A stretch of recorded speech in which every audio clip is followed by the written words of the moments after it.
Get connected, Fitchburg. We're launching Fitchburg Connect, the city's new monthly e-newsletter that keeps you informed about all the events, services, and updates that matter to you. Get it in your inbox once a month. Our first edition is live now. Sign up today to get Fitchburg Connect.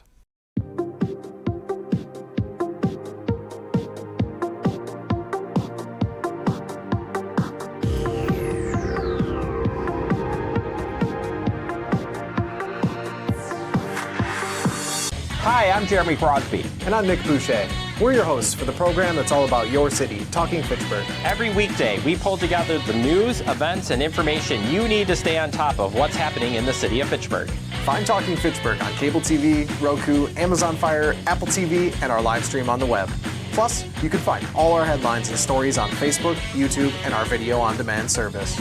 This is your city. Keep up with Talking Fitchburg and the issues affecting you and your neighbors.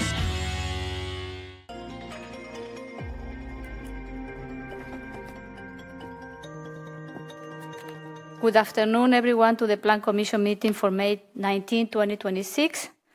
The first is to call to the order to the minute.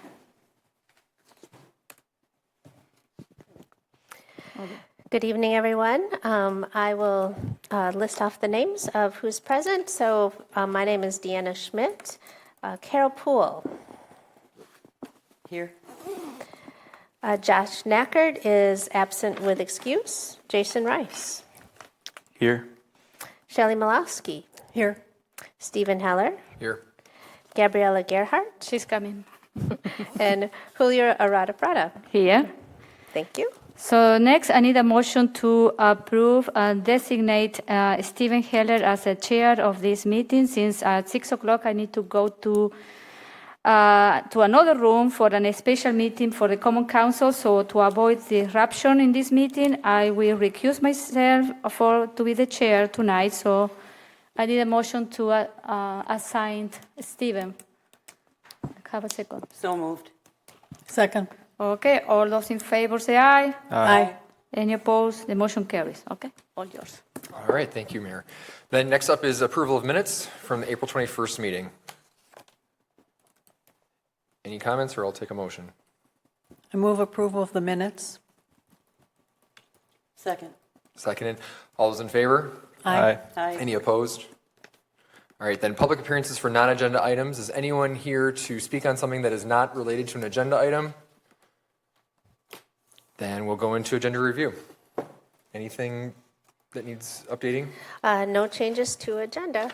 All right, then agenda items first two, public hearing regarding proposed amendment of the boundaries and project plan of the tax incremental district number 17, and then the resolution R-108-26 and Plan Commission resolution PCR-03-26.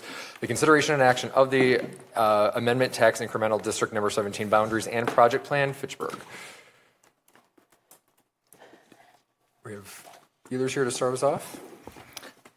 Good evening, Greg Johnson from Ellers. I'm going to provide an overview of the proposed amendment to Tax Incremental Finance District number 17. Included in your packets was the full project plan for the amendment as well as a summary document. I'm going to use the summary document to highlight the key provisions within the project plan. Just for some orientation for TID District number 17, this is an existing district that was created in 2023. The existing boundary of the district is shown here on the map to the right of the screen. That's highlighted in blue. That is the current boundary of the district. Just to kind of recap how a tax incremental finance district works, it's a economic development and redevelopment tool. As new development occurs within the district and the valuations of the properties within the districts increase, the city captures all of the tax revenue on that increase in value, called the incremental value, keeps its share, the school district share, technical college share, and the county share, and uses all of that tax revenue to pay for expenditures within the district necessary to bring that development or redevelopment to fruition. So again, the existing area is shown in blue on the map. This proposed amendment accomplishes two objectives. First, it adds territory to the district. So those four parcels that are kind of highlighted in pink on the map, parcels 42, 43, 44, and 45, that is the territory that's proposed to be added to the district. And then the second purpose of this amendment is to increase the eligible project costs that can be undertaken within the district.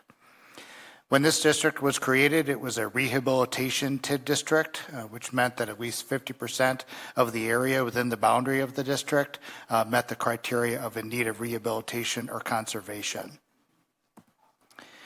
When a TID district is amended or created, one of the statutory tests that has to be satisfied is called the 12% valuation test.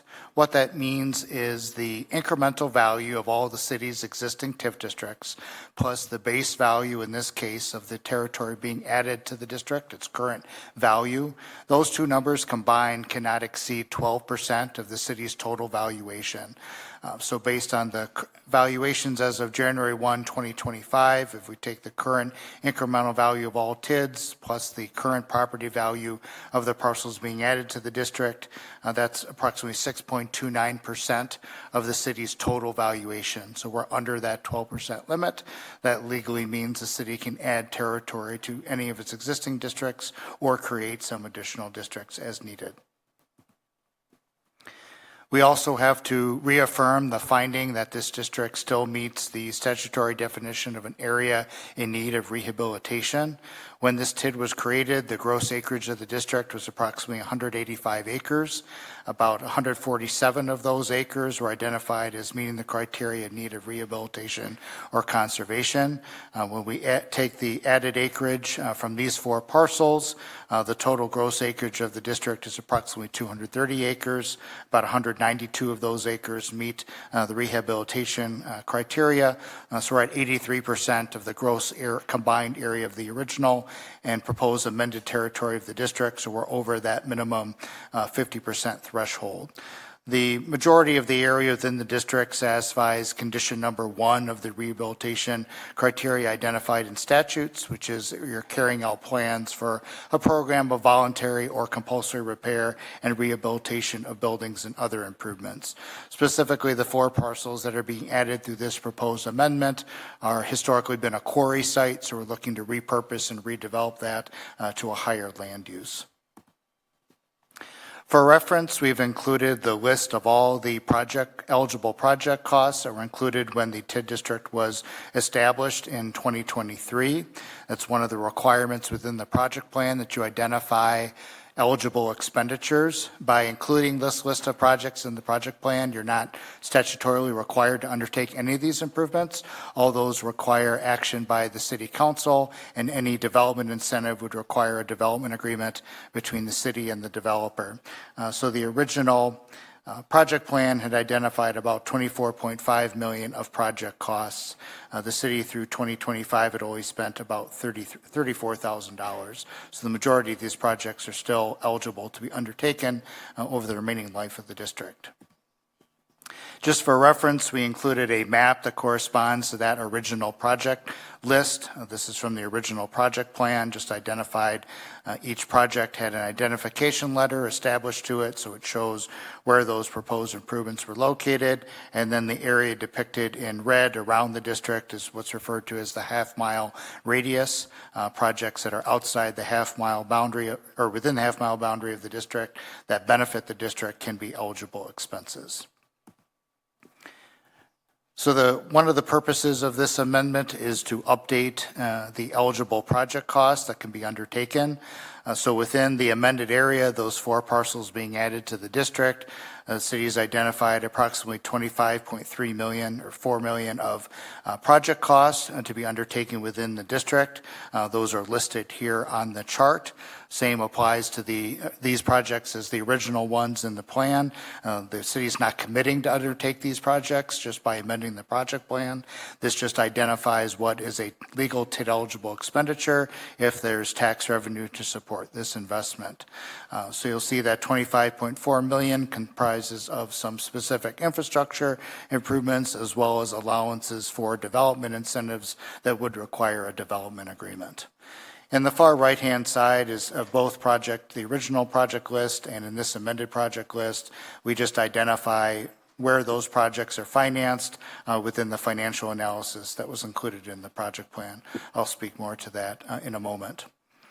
And then there's a map that identifies where those proposed projects through amendment number 1 are located. So you'll see the map has identification letters that corresponds to the previous chart of general location of where these proposed improvements are included. In the project plan is a required financial analysis that illustrates the financial performance of the district. This chart summarizes the key findings of that financial analysis.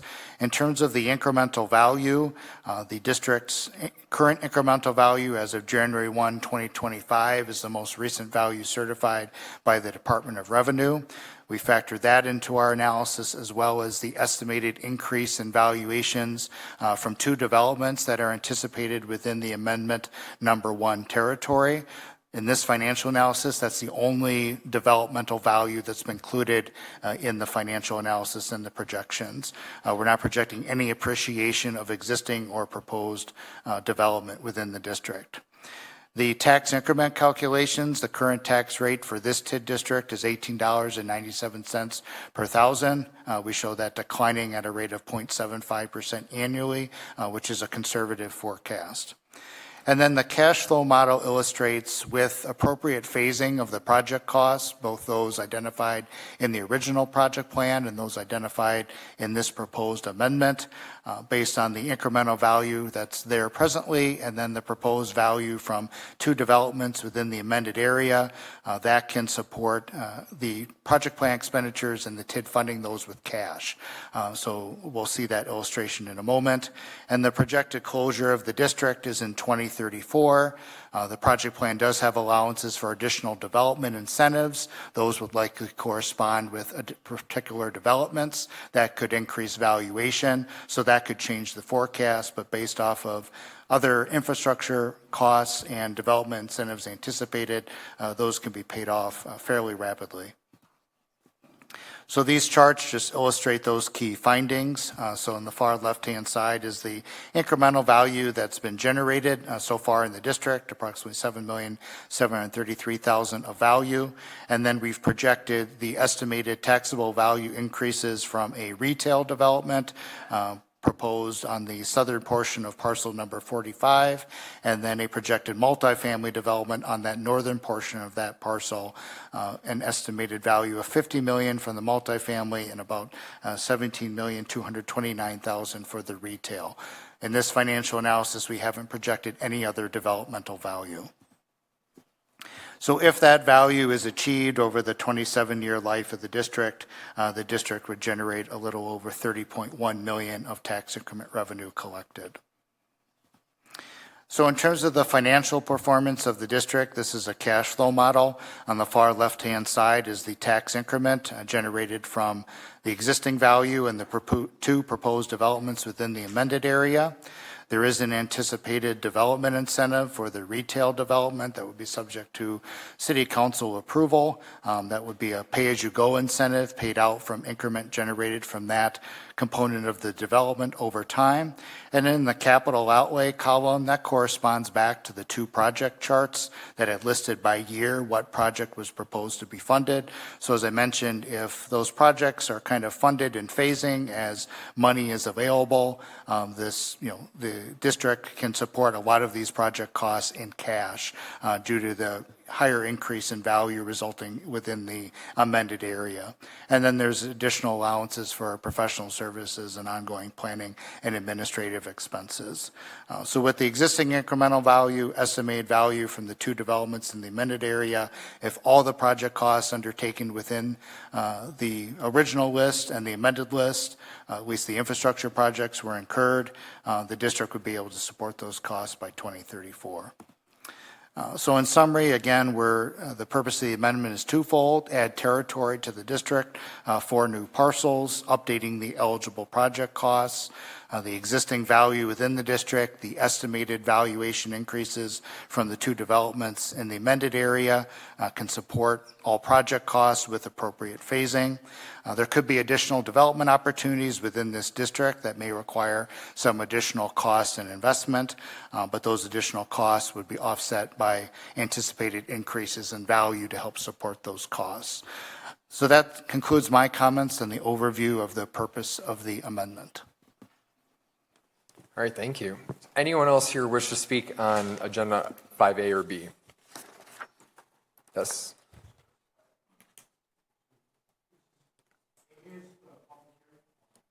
Yes, 5A is public hearing for the proposed amendment.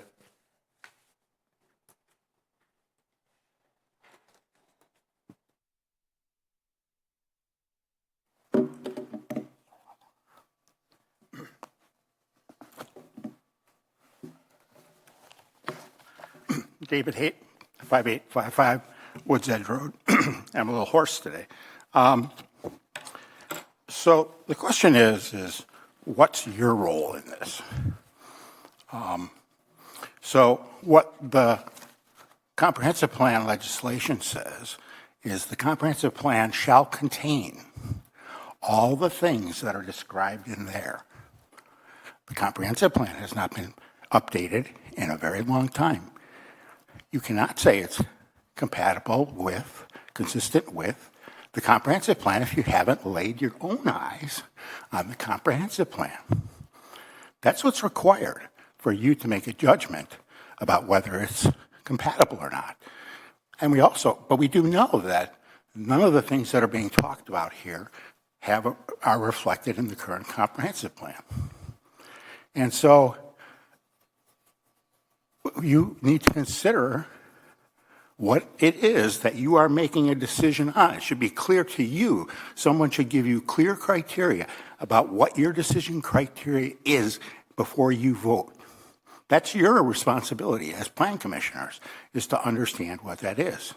It's not for me to tell you what that is, but it's for me to remind you that you need to be clear about what that is. Thank you. Anyone else who wishes to speak on agenda 5A? Then I will close the public hearing and open up to staff comments. Hi. It's me. My name is Deanna Schmidt. I'm the city planner. I don't have any additional comments other than just to note that Plan Commission has approved development plans and zoning for this area that we're adding to the TID district. This does tie in, the TID district expansion does tie in with our future plans and is consistent with our comprehensive plan.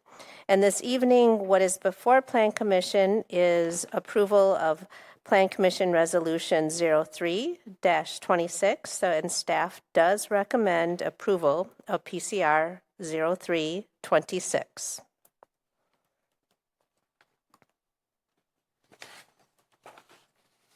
Any comments or questions from the commissioners?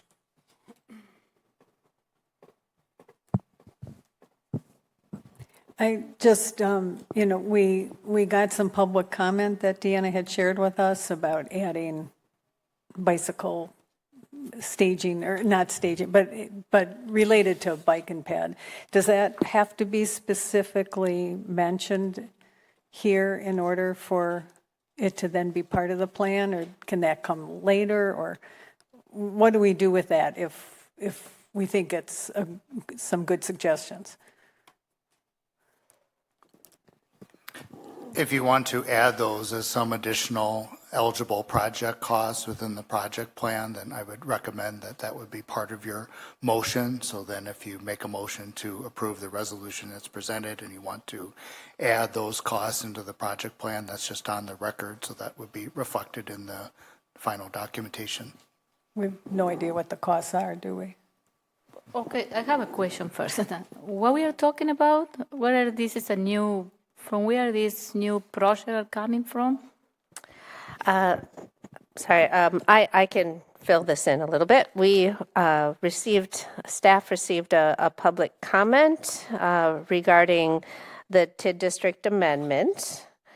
And there was a request, there was a note with satisfaction that the amendment includes funds for the Anton bike path. So there would be a link between along Anton Drive to link for bike infrastructure up to Williamsburg Way.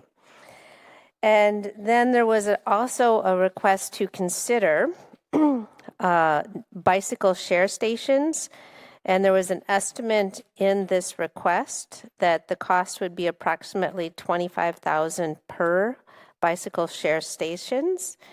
And the statement is that bike share stations would be a valuable public amenity, extending our transit system into retail and high-density areas, and thus providing for both the start and destinations for many short trips. So that is kind of the gist of what could be added to the TID project plan. But you did say that just because it's in the project plan, it still requires common council approval, and so that's not necessarily a done thing. Does the project plan ever get updated? Or is that kind of the boundary of what council could do? So all the projects that are identified in the plan, both the original project list and then what's proposed to be added through this amendment, kind of provide the menu of options in terms of what the city could choose to use tax incremental revenues to pay for. So as I've said a few times, any of the projects that are listed, they're a TID eligible expense. You're not obligated to undertake any of them. Those decisions are made, by the common council as budgetary and other capital investment decisions are made. So if you add it to the list of project costs, it's a legally TID eligible expense.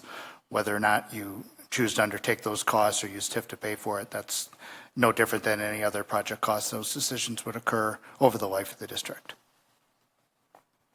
Can you show page 13, the project cost added on amendment number 1? Can we show it? See if he can.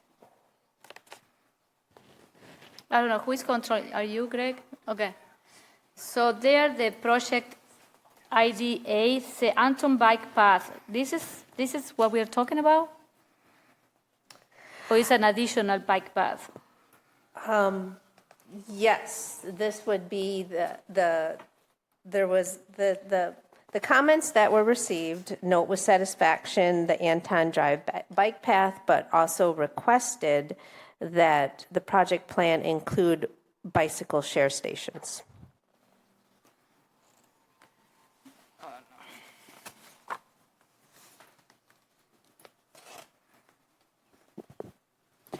I think the bicycle path, I don't think the design of the bike path at the multi-use path at the sidewalk is necessarily dictated by this plan. So that it was very nitty gritty. that didn't need to be edited, Yes. but I do think bike share stations don't seem to be in this, and I wouldn't mind adding them as an option if it's true that not having them here precludes it from being an option. I would be interested in potentially adding that. That's the only one I feel like is precluded from inclusion. If we did not add it to the TIF, then it could also still be added by the council at any time anyway. Yeah. So I don't know that this necessarily needs to use tax incremental dollars versus having it be on the regular levy. That would be my comment, but Yeah. I don't think they're a bad idea, but I don't see any reason to redo what we've already done for a TIF to add something that can be added later. Yeah, I don't consider that an extraordinary cost, to be honest. No, I think it could be on the levy. Doesn't it give another option, though, instead of adding it to levy? If you did want to use TIF money? We can request to the developer to add it. But But the city could invest in it. you're right, The city could invest in it ourselves. but just not under this TIF. Yeah. Yeah. It's not like an extraordinary cost. For developers, it has to be extraordinary cost for us to choose to do it. Any other thoughts? Otherwise, I'll take a motion. I just wanted to add that our economic development team manages these TIDs really well in consultation with Ellers, and we do a great job. And so when I get amendments come forward like this, I have a lot of trust that there was a lot of thought put into this, and that there was a lot of conversation about how this could be done otherwise. So I'm interested to see where this project goes, and very open to this amendment. And so I will make a motion. I guess start with the PCR. Deanna? Yes. I'll move approval of PCR 0326. Second. Seconded. All those in favor? Aye. Any opposed? I have a question for clarification. Is this as amended or is this not amended? I didn't hear any amendment.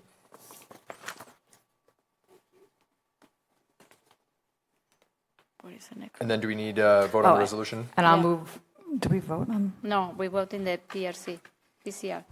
The PCR, yeah, I had all A's and I asked for any opposed, and that's when Carol said clarification, but I had no nays, I don't believe. Oh, we didn't, I don't think we actually voted, though. Oh. Yeah. Oh, did we? Okay. Yes. Okay, I'll move approval of resolution R0826, or 10826. Thank you. Second. Second, all those in favor? Aye. Aye. Any opposed?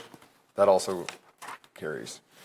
Thank you. Then moving along to 5C and 5D, Certified Survey Map CS-2642-26. Request by Mark Jacobs to approve a certified survey map in order to create 2 lots from 1 existing lot on the property associated with 2266 South Sighing Road. And then the rezone, of R2643-26. Again, Mark Jones to rezone the property from exclusive agriculture to low-density residential in order to develop a new single-family residence on the property associated with 2266 South Sighing Road. Let's do the public hearing. Open it for a public hearing if anyone is here that wishes to speak.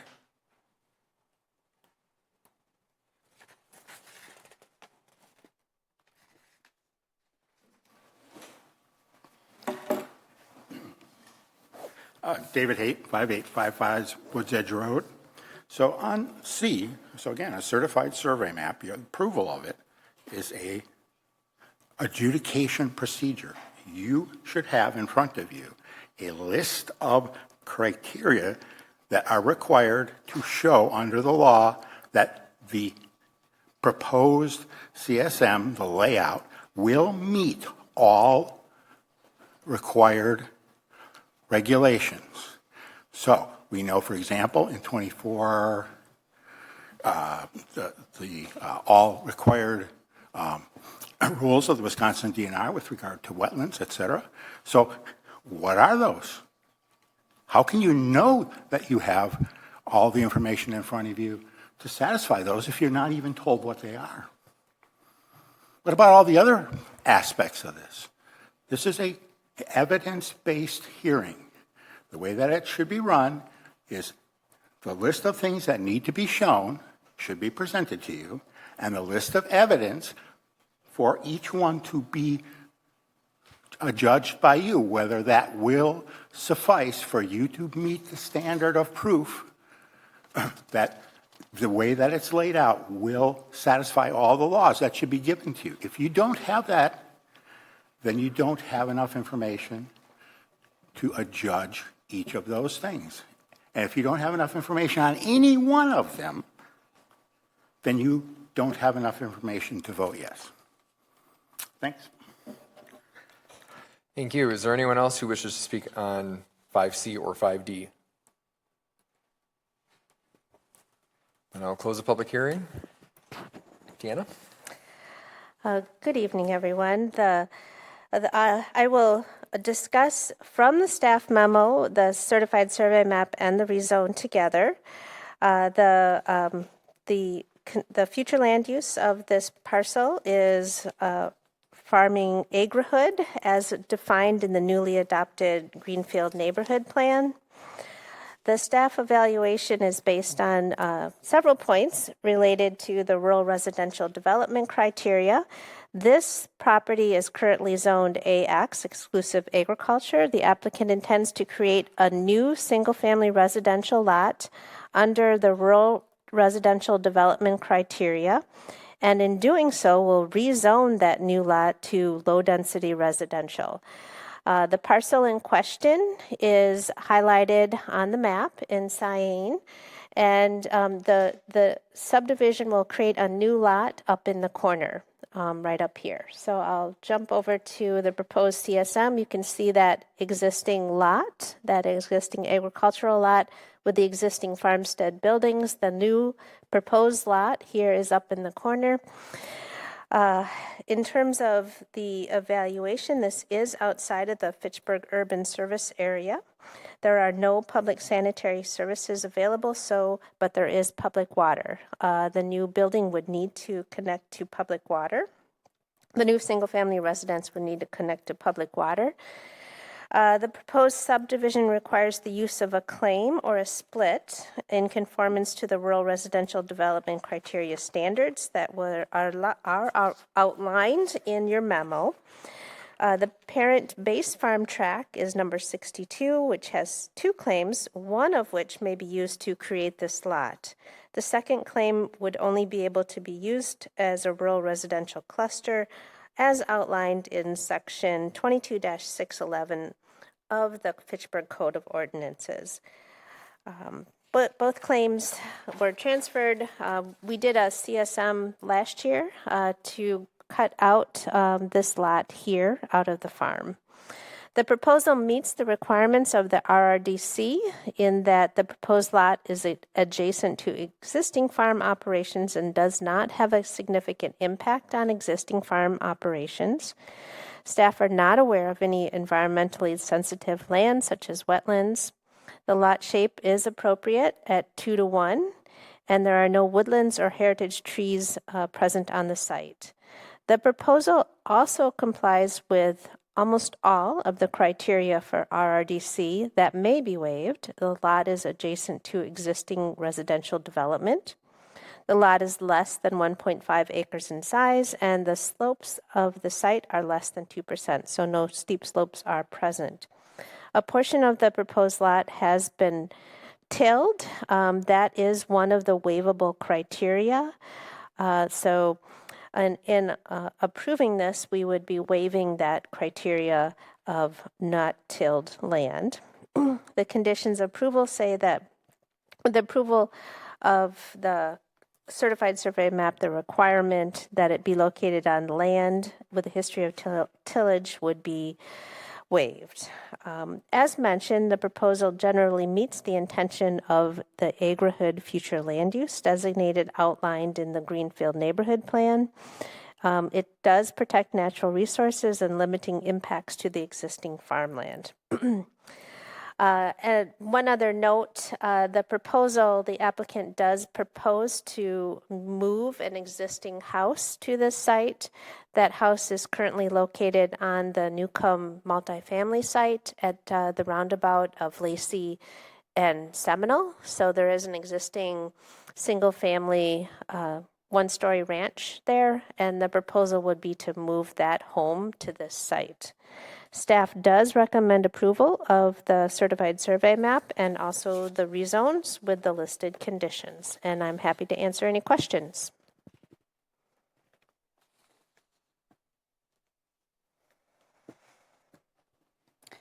I'll just note that Ag and Rural approved. Thank you. I'll move approval of certified survey map CS 264226. Second. Seconded by Carol. All those in favor? Aye. Any opposed? That motion carries. I'll move approval of rezone R 264326. Second. Seconded by Carol. All those in favor? Aye. Aye. Any opposed? That also carries. Thank you. Next up is 5E and 5F, the certified survey map CS-2644-26. Request by Patrick Kane and Amy Johanning to approve a certified survey map in order to create 2 lots from one existing lot on property associated with 2105 Kane Road, and then the associated rezone RZ-2645-26 to rezone the property from exclusive agriculture to small lot agriculture. Do we need a public hearing? Yep, we're doing a rezone. Oh, I'll open the public hearing. Is there anyone here who wishes to speak on 5E or F? Then I will close the public hearing. And Deanna. Okay. If you want to give me the map there, thank you. The lot, this is an existing agricultural lot that would be subdivided into 2 pieces. The existing agricultural lot is 130 acres. The existing zoning is exclusive ag. The applicant wishes to sell a portion of the lot, so they're subdividing into 2 separate lots. Lot 1 would be sold to the neighboring property owners, and lot 2 would remain with one of the existing owners, one of the current owners. and be used for raising horses. The owner of Lot 2 would also propose to construct a caretaker's residence. Both lots are proposed to remain farmland and woodland, so there's actually no proposed change, significant change, other than the development of a caretaker's apartment with the stables. There's no significant change in the existing uses. The proposal meets the lot size, public street frontages, and setback requirements of AX and AS. The property owners are required to dedicate some lands to fish hatchery right-of-way and the Kane Road right-of-way. Staff does note that there is a narrow strip of land, we've been calling it the tail, that extends to fish hatchery that could be used for future access road if necessary. These lands are currently wooded, and currently farm equipment takes access across the neighboring property to the south for the farm fields. The proposal would rezone approximately 30 acres out of AX, and I should go get that. My apologies. Thought I brought that up.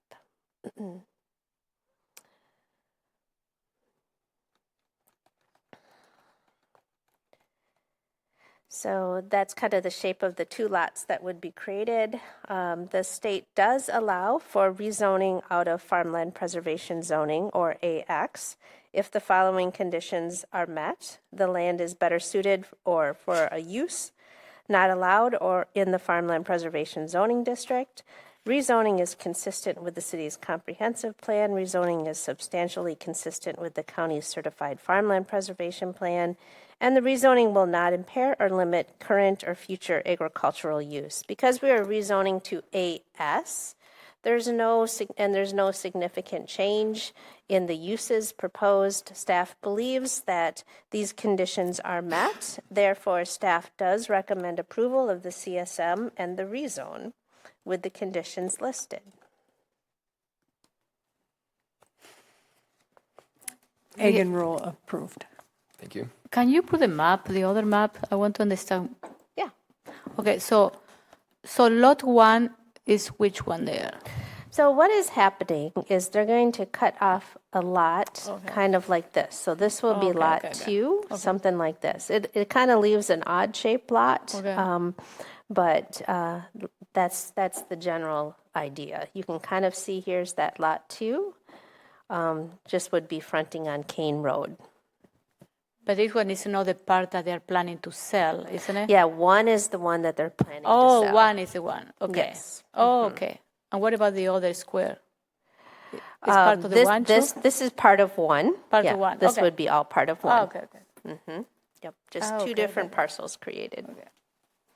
Yeah, pretty much creating this lot, and then everything else gets in its own lot. Oh, okay.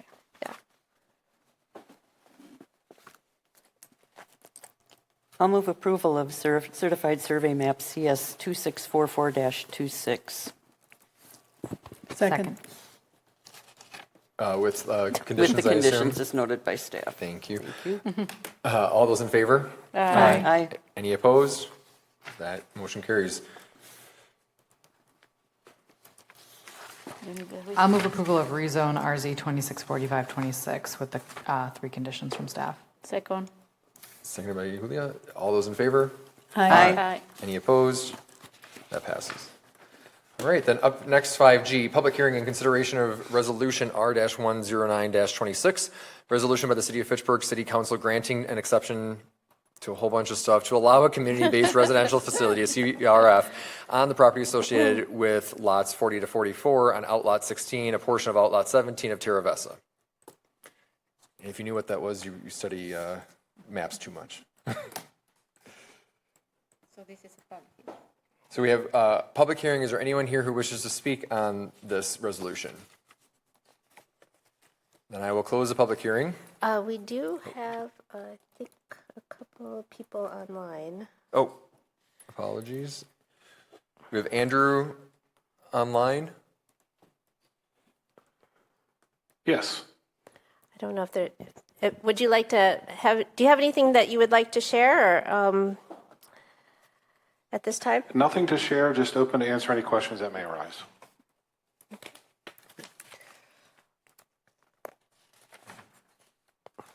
Okay. Then, yeah. All right. This actually you saw last month as a final plat to allow the creation of the CESTA that will create a 52-bed community-based residential facility. And you might recall there's also senior apartments in this proposed development project. With these community-based residential facilities, also CBRF for short, State Statute 62-23(7)(I) and 1 and 2, the applicant must obtain an exception from the city, which is this resolution, for the following. If the capacity of the community-based residential facility located in the Alder District, in this case this is Alder District 3, will exceed 1% of the population, and in this case it does, and the proposed location is within 2,500 feet of another community-based residential facility. And the recently approved exception for Trilogy in the syncopation development at County Highway MM is within that 2,500 feet distance. So the Trilogy site is just to the north up here, and then here is the site for this proposed CBRF. The proposed as it stands right now, the ridge we have. I guess I listed out in your memo a list of some of the existing CBRFs in District 3, but we'll have a total of 2,001 units, and this number is above the 1%, or which in our case would be 75 CBRF units. So with this exception, we would top out at 201 CBRF units, if that makes sense. State law allows us up to 75, but the city can do exceptions. Staff does note, as we have in the past, that that this requirement was likely written some time ago before there was an understanding of the growing senior population, and the UW Extension estimates that the plus 65 population will account for about 19% of the state. So having a 1% of the population is relatively small. So staff does recommend approval of the resolution as proposed, and I'm happy to answer any questions.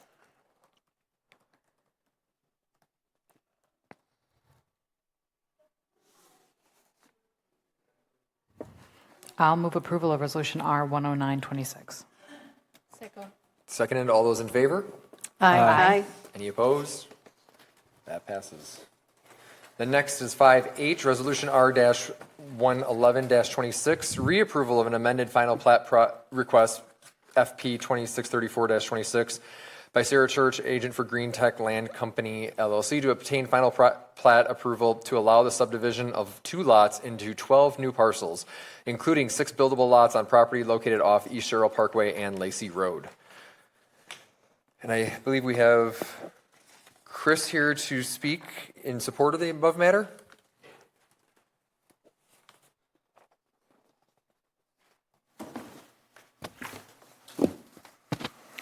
Chris Armstrong, Avante Properties, 5803 Auburn Drive.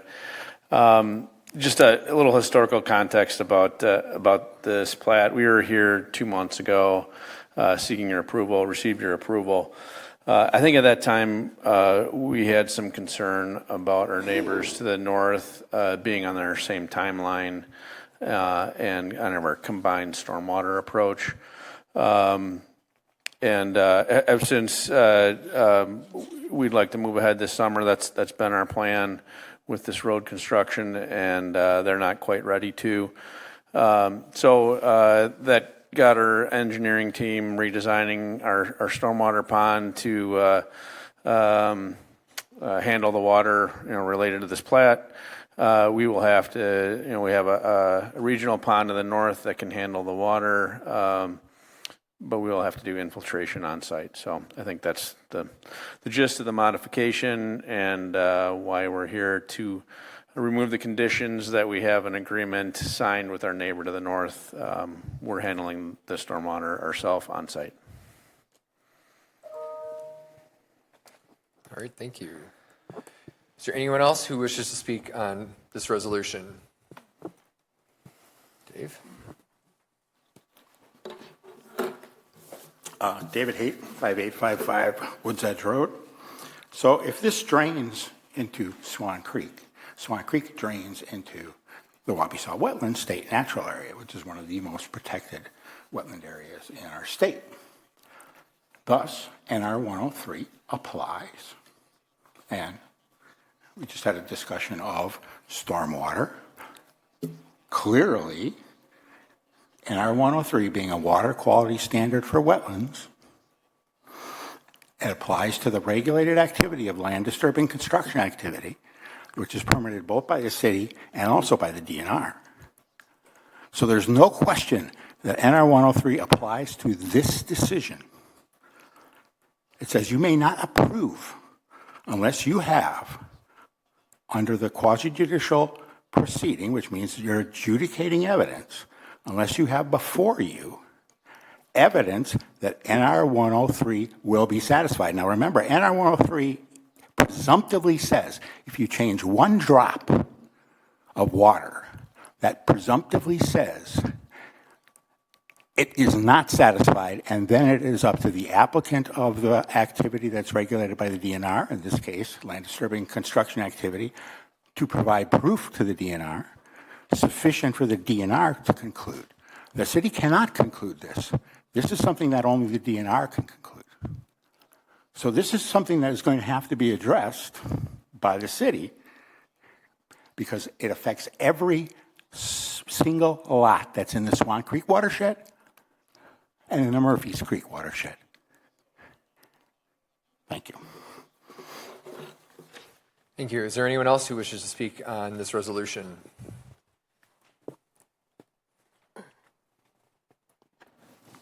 Justin Zamparty, Vierbecker, 525 Junction Road. Just here to answer any questions that may come up. Thank you. If there's nothing else, then I will close the public hearing and hear from Deanna. Okay. I think I'll just recap once again. Plan Commission has approved this plat. It's returning for a change in how the proposed stormwater is managed. The plat formally approved, the intention was that there would be a stormwater agreement between the property owners to the north, the No Oaks Ranch team, Green Tech, and the city to manage stormwater, some of the stormwater from this plat. That, as Chris mentioned, No Oaks is not on the same timeline. And so therefore, Justin and Chris and the team have redesigned their stormwater by expanding out lot 49 and looking and being able to put more stormwater facilities on their own property. So what that means for us is, in comparison to the previous approval, we are removing two of the conditions related to the stormwater that was approved prior. The first one was a stormwater agreement between No Oaks Ranch in the city approved form shall be executed by Green Tech, No Oak Ranch in the city. That is no longer necessary with the reworking of the stormwater facilities. And the stormwater facilities in No Oaks Ranch that will service lot, then also we would be removing the former number 3, that the stormwater facilities in the No Oaks Ranch plat will service lots 67 and 68 of this plat. So with those changes, and the Public Works team has reviewed what has been proposed and finds it adequate to move forward, staff does recommend reapproval of this final plat 263426 as the resolution R11126.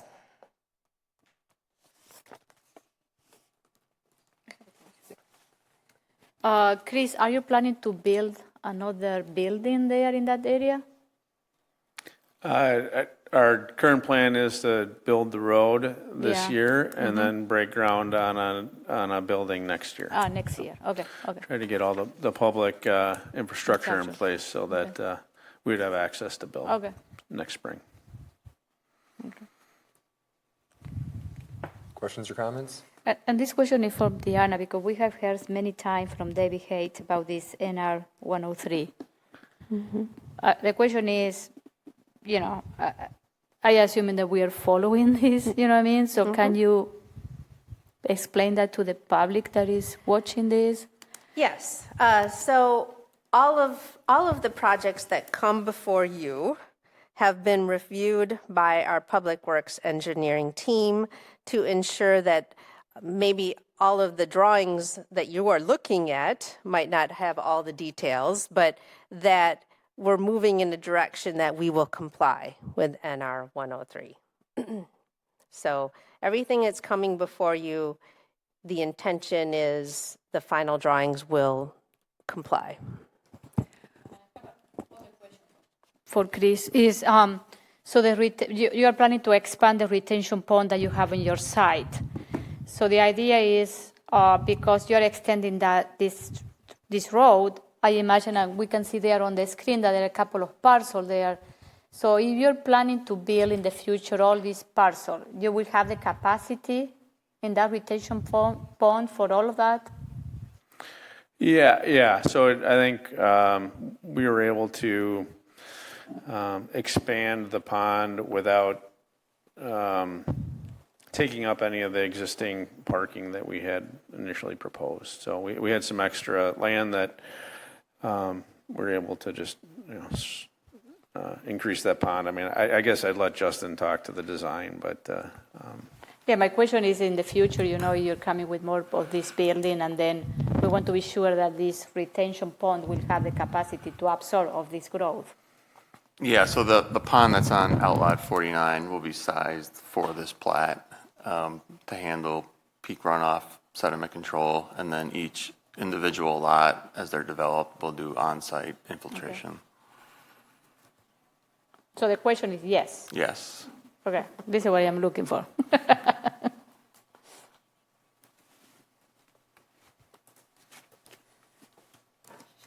I'll move approval of Resolution R-11-26 with the new conditions as noted by staff. Second. Seconded. All those in favor? Aye. Any opposed?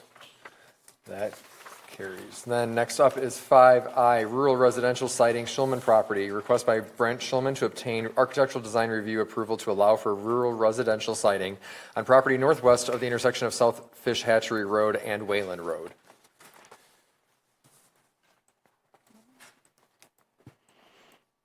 Do we have a public hearing on this? We do not. Okay. Yep. This is coming before Plan Commission, and it also came before Ag and Rural, and Ag and Rural did approve. And this is coming before you just as ADR and rural residential siting. We don't do these very often, and part of the reason is this is a bit unusual, and staff felt it was important to make sure that this was in the public and could understand what the requirements were and what was happening here. So this is an existing parcel. We're not creating a CSM. We're not creating a new parcel. It is an existing parcel. The future land use is rural residential. The existing zoning is rural residential. So the applicant wishes to place a barn and eventually a house on this parcel. The applicant has worked closely with Public Works to determine where a new driveway would be located. So a new driveway would come off the residential street to the north. The barn and house would be located in this general vicinity within the treat area and not on the current tilled land. Staff notes that this development is generally consistent with the requirements for a new farm residence, compatible with adjacent operations outside the environmentally sensitive areas, compatible with existing woodlot coverage, and located on an existing parcel. In this case, as I noted, the existing parcel is zoned RR. The applicants note that a well would not be drilled during the initial phase of construction, but they would be working with their engineering firm at a later date to bring a well, septic system, and house to this general spot. And so staff just recommends approval with a small list of conditions. And I'm happy to answer any questions about this one. So does that mean that the driveway is going to run kind of from that northeast corner, like direct, just right across that farm field? Is there any concern of loss of tillage there? There is. Staff did note to the applicant, so yes, it will kind of come this way. If the driveway is done well, it might be possible for the farm equipment to traverse that, but the applicant's going to have to work out some of those details. But it's a good point.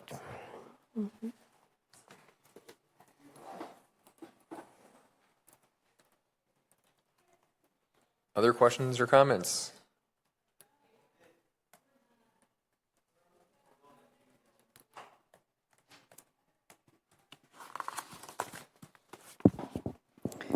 I'll take a motion. I'll move approval of ADR with the conditions staff noted.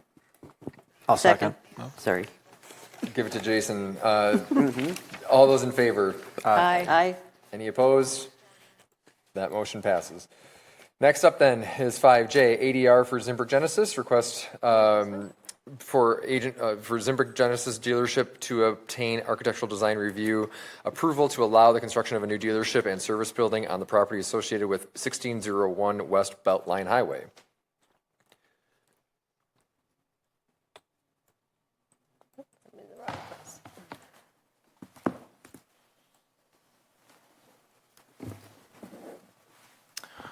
And I'm Stefan Cornels. I'm here with Sullivan Design Build, the architect and builder. I'm Tom Zimbrick, representing Zimbrick Genesis, here available to answer any questions.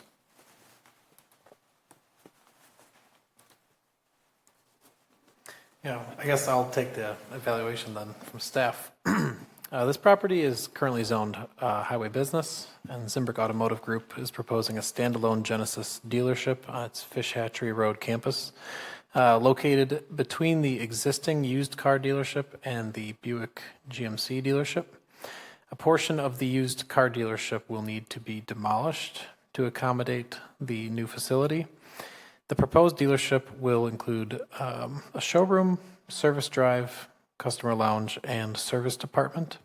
This project also includes site work involving the redevelopment of existing asphalt services, including the driveway and parking areas.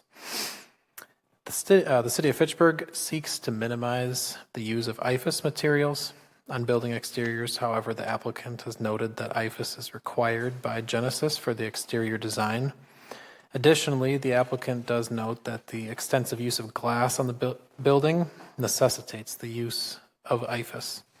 Staff did review a Genesis dealership that was constructed in the Milwaukee area approximately in 2023 that incorporated additional brick materials alongside their glass facade. Plan Commission may wish to consider requesting the incorporation of higher quality materials such as brick into this building's facade. Staff requested additional native plantings as part of the proposed landscaping plan, and the applicant agreed to those substitutions. A separate signage submittal would need to be provided and must comply with Chapter 26, which is our sign code. Staff also notes that the existing Buick GMC sign must be relocated out of the public right-of-way and onto private property to comply with ordinance requirements. Under Section 26-126, the existing non-conforming sign may remain until it is more than 50% damaged or the owner proposes changes to the sign's content or message.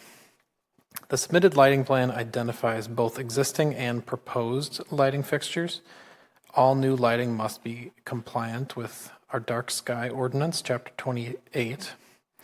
Based on the information provided, the proposed lighting appears to comply with the ordinance requirements, particularly those related to outdoor merchandising and display lots. Staff did request to the applicant additional information regarding maximum illuminance, and since the publishing of this memo, we have received more information from Stefan that he can elaborate on. If the compliance cannot be achieved with Chapter 28, the city may consider a special permit under Section 28-9. All that said, the staff does recommend the approval of this ADR with the 11 conditions as noted.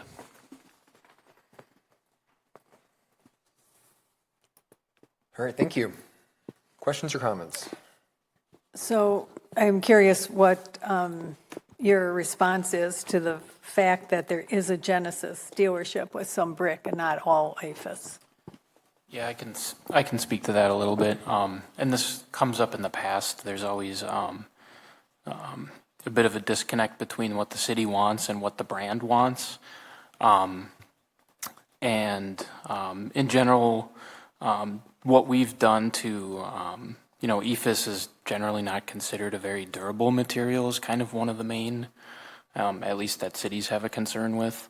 One of the ways that we're trying to alleviate that is for at least the first 8 feet of this, it's impact resistant EPHIS.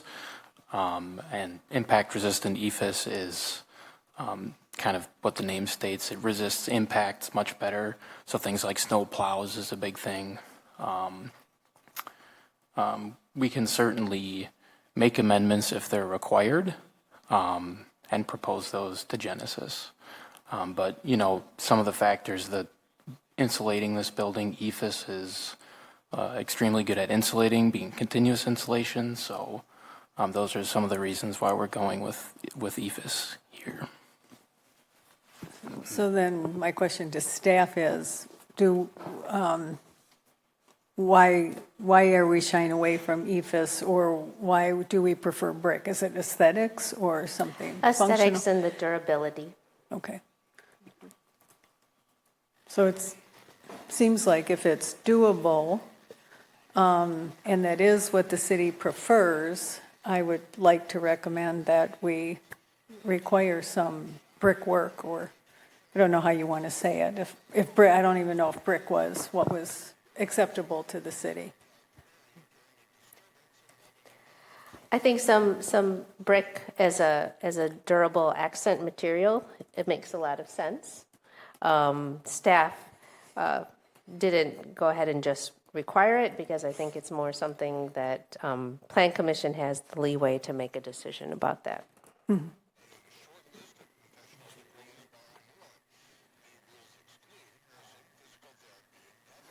The EPHIS should be limited to, so in terms of what's public facing is a lot of decorative materials, and the EPHIS should be limited to the back of the building by the service department as well.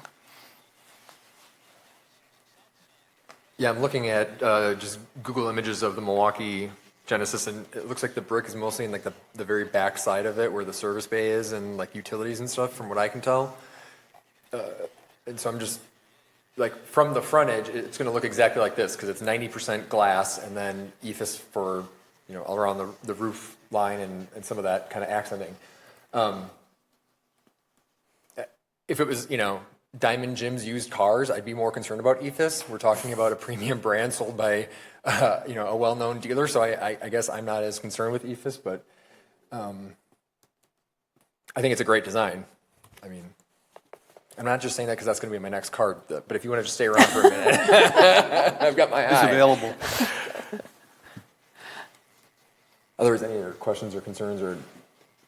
No, like he mentioned, I mean, the biggest concern about EPHIS and historically on Plan Commission has always been that the 8 feet or 4 feet, particularly 4 feet up from the ground, tends to degrade over time. But if they've improved the product, which I'm sure they have, because people continue to use it, I don't really have any concerns about it anymore. especially you're going to have planting, or you said it's going to be in the back by the bays anyway. So if there's damage, you can obviously repair it, and it's not even going to be seen from the road. So I don't have a problem with it at all. I was just going to say sometimes plantings can help buffer that effect, but there's no reason to put plantings in the back either. So I'm not concerned.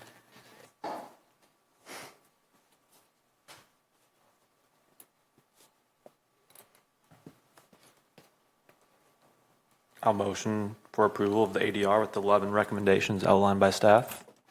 I'll second. Then that is as written. All those in favor? Aye. Aye. Any opposed? That motion carries. Thank you. Next up is 5K, ADR for Sun Valley Apartments, request by Abby Lindley, agent for Sun Valley Apartments, to obtain architectural design review approval to allow the addition of a new clubhouse on property associated with 3620 Breckenridge Court. And we do have Abby online. Abby, yep, looks like. Hi. Hello. Would you like to tell us a little bit about the project? Sure. So this is just a new clubhouse going on the Sun Valley Apartments site. Yep, right about where your mouse is. So currently the leasing office and fitness room is located where the building just kind of southeast of the mouse. And so those spaces could be reallocated to apartment units with this new clubhouse structure that'll just have offices, meeting spaces, fitness center. Okay. Staff report?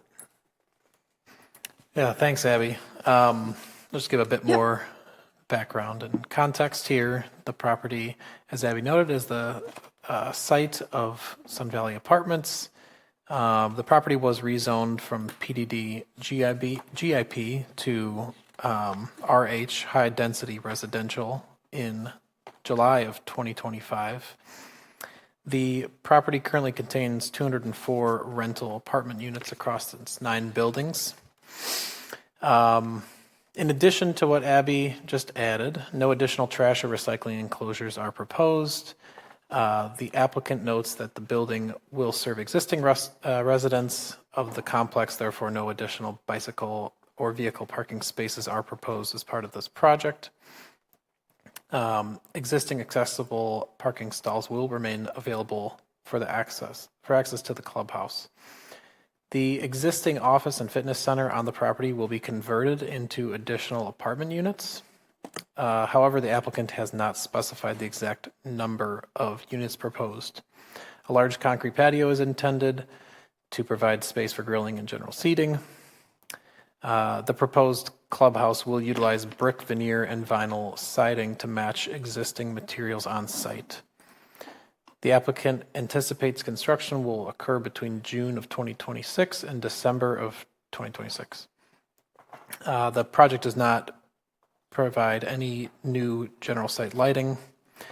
Staff finds the proposed lighting in compliance with Chapter 28, our dark sky ordinance. And as noted during last July's rezoning conditional use approval process, the property abuts the Nevins State Fish Hatchery. Wetlands border the eastern property line, and environmental corridors are present on the site. Any new development or redevelopment of the property would need to take additional precautions to avoid impacts to the natural water systems. So staff does recommend approval of the ADR with the 7 conditions noted. All right, thank you. Questions or comments?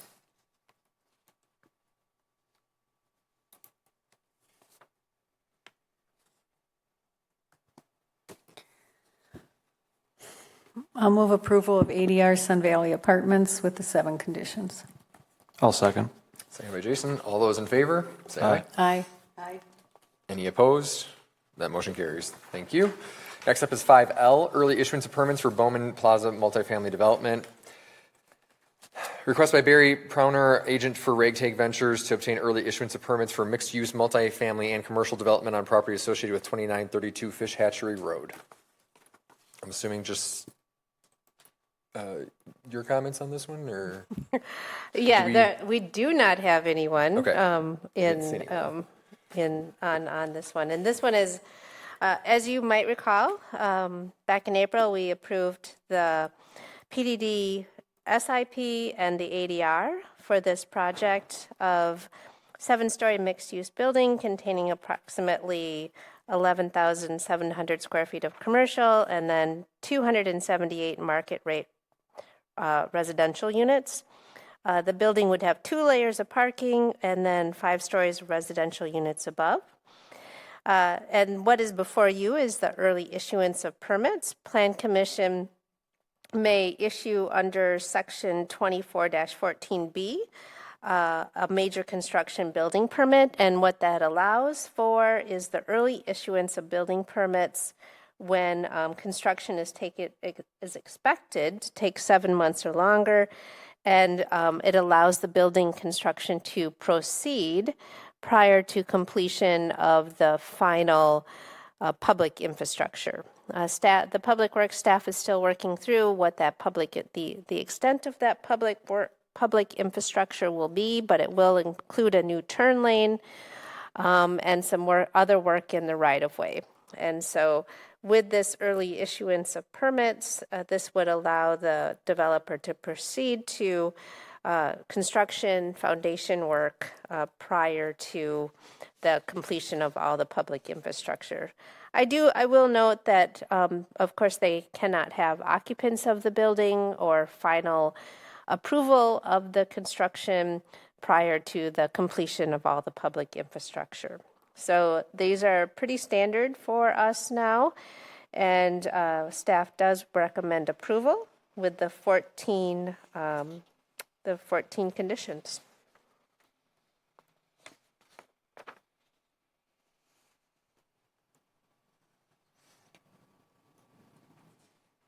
I'll move approval of the early issuance of permits for the Bowman Plaza mixed-use development. With the conditions as noted by staff. With 14 conditions? Yep. And I had a second from Shelley? Yep.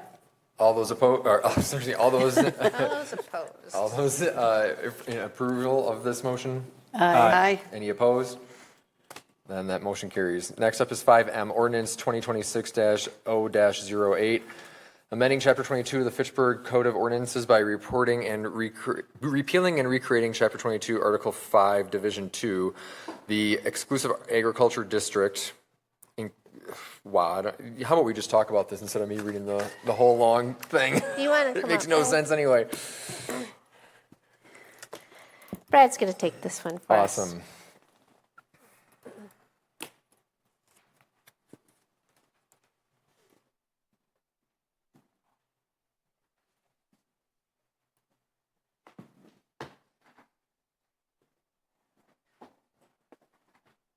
All right, so just a quick recap where we're at with this. So this is a repealing and replacing the entire section on agricultural districts in our zoning code. We are doing this on the AX district so that we can apply for recertification with the State Department of Agriculture, Trade, and Consumer Protection. Having a certified district allows us to participate in the farmland preservation program, which creates baseline eligibility for farmers in Fitchburg to apply for tax credits for farmland preservation. Last meeting, the Plan Commission had a few questions on some of the wording, mostly related to second or subsequent single-family farms and the single-family farm residences and the definition of a farm residence. So they sent it back to you guys. Sent it back to Ag and Rural. Ag and Rural took it up again today. Within the packet are clarifications that staff was proposing, highlighted in yellow. Those are the changes from the last meeting when it came to you at last month. So I can, unless somebody has a different way they want to do this, I can just run through the highlighted changes quick and see if that clarifies things or if there are any additional questions. Okay, sounds good. So as you see up on the screen here, this is in the conditional use section of the AX zone. The highlighted there, and this is how our existing ordinance is. It says a second or subsequent single-family farm residence is allowed as a conditional use.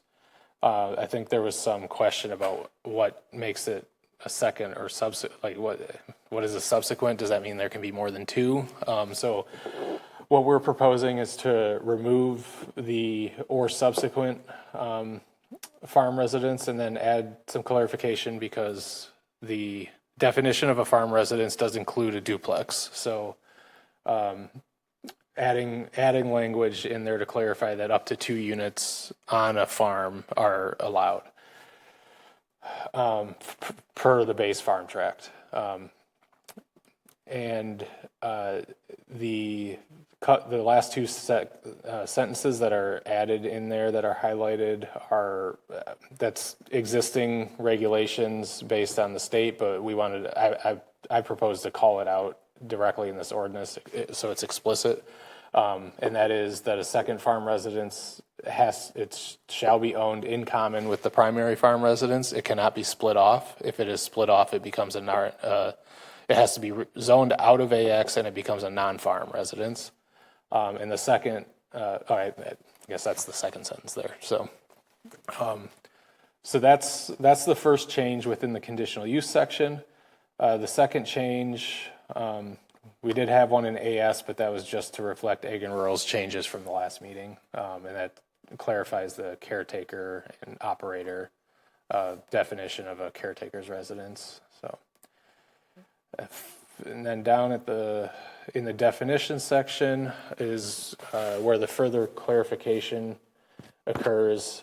This was another kind of inconsistency here, is that the farm residence definition said it was the only residential structure on the farm, but then we allowed 2.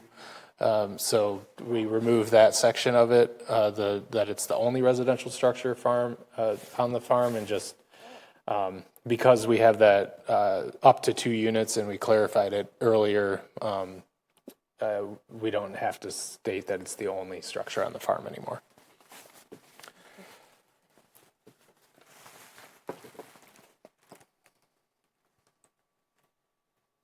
Questions or comments? So Ag and Rural approved this with these amendments? Yes. Yep. So a proper motion for Plan Commission would be to approve with the changes recommended by Ag and Rural. Yeah.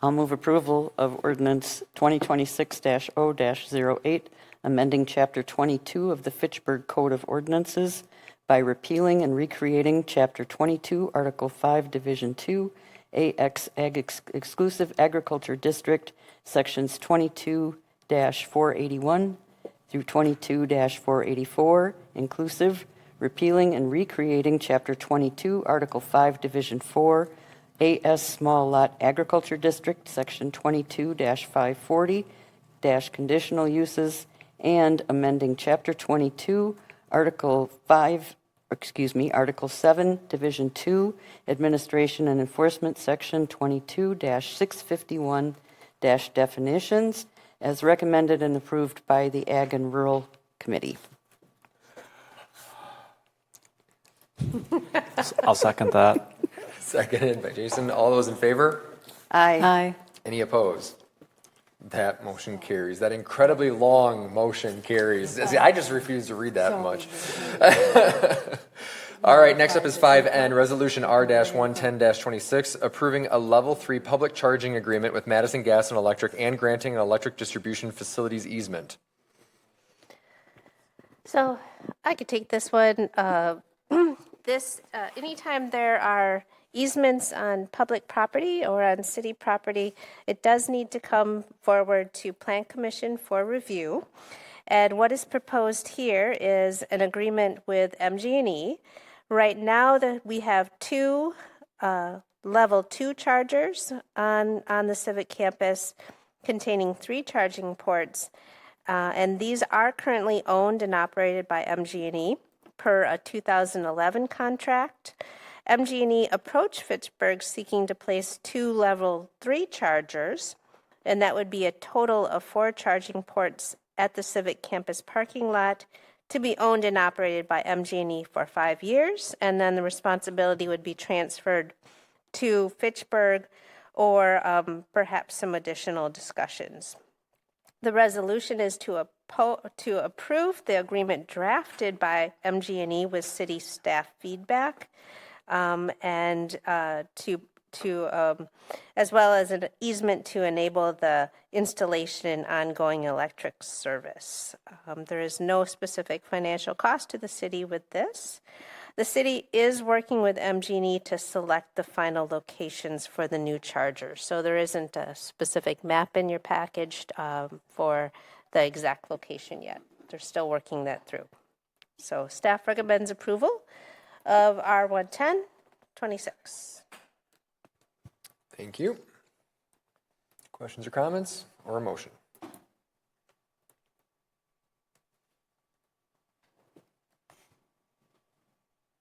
Trust me, if I could make one, I would. I'll move approval of resolution R110-26. Second. Seconded. All those in favor, say aye. Aye. Aye. Any opposed? That motion carries. Last, 5-0, Resolution R-115-26, approving agreement for subdivision improvements for Outlot 3 in the plat of Jamestown Quarry, aka the Jamestown Quarry CSM.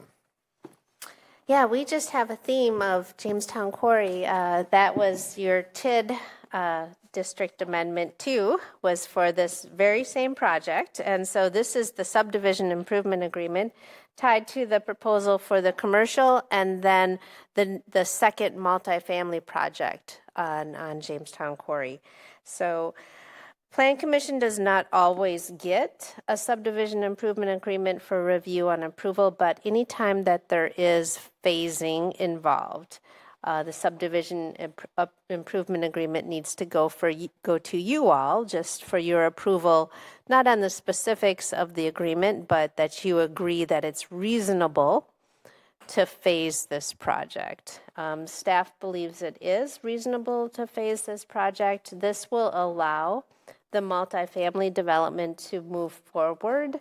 I do expect that you will receive an early major construction early issuance of permits next month. So with the phasing of the public infrastructure through this subdivision improvement agreement, it will allow the multifamily development on the northern part of this parcel to proceed before all of the public infrastructure that is needed for the commercial portion of this project is completed.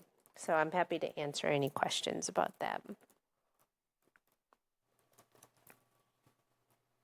If the TIF gets approved, which I'm assuming it will, part of that, the project talks about the retaining wall that's between the residential homes and the new apartments. Would those likely be, do we know the timeline on that particular retaining wall? No, and I'm not exactly, I haven't, you all approved the multifamily site plan, and there wasn't a big retaining wall. There's a big berm. There's big berms on both sides. But it's my understanding, and I have not seen final site plans for the commercial portion of the development to the south, but because of the detention ponds and the change of grade, that they are going to need the big retaining walls kind of generally in this location. So it doesn't impact the homes to the north? No, it's not going to be involved there. Okay. Mm-hmm. Good question. Thank you. Mm-hmm. I'll move approval of Resolution R-115-26, approving the agreement for subdivision improvements for Outlot 3 in the plat of Jamestown Quarry. Second. Seconded. All those in favor? Aye. Any opposed? That motion carries. Then, next up, we have report from department. City planner report first. Our intern started on Monday. So Miranda Rickery is back. She was with us last year as our intern, and she's back this year too. And she's going to be wonderful help as we move into the comprehensive plan and zoning ordinance amendment. We are planning that the contract for the comprehensive plan and the zoning ordinance amendment will come forward in June for your all approval too.